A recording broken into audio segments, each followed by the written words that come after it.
Mga ka-aquaman, yung goal natin, linisin ang tubig na ito. Ayan, ito naka-filter na ito mga ka-aquaman gamit itong in-house. Pero ito pa rin yung resulta ng tubig. So yan ang goal natin mga ka-aquaman. Kaya magbabayos and filtration na tayo. Ito lang yung last option nila para maging malinis yung tubig nila. Tsaka hindi lang yan mga ka-aquaman, mayroon pa yan doon na mga filter.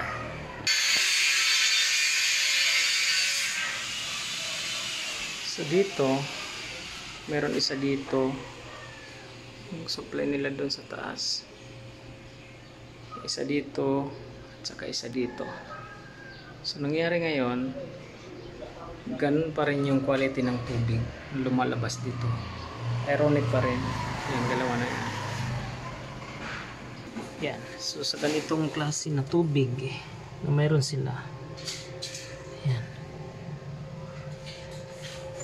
yan ang susolusyonan natin mga ka-aquaman.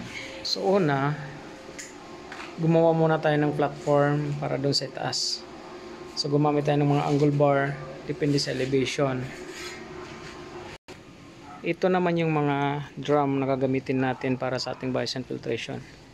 So yung gagawin natin dito, kasi may existing na sila na stainless na storage, itong dalawang drum na to, ito yung gagamitin natin para maging bias and filtration. Tsaka ito isa na hindi pa na open, ito yung raw water tank.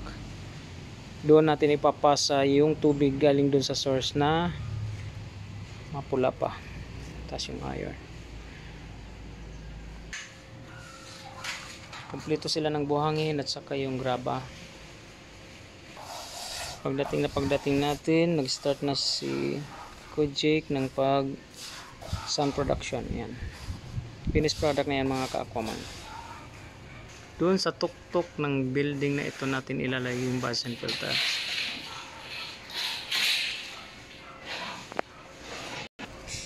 Ito naman yung pump na magpapump sa kanya papunta sa taas.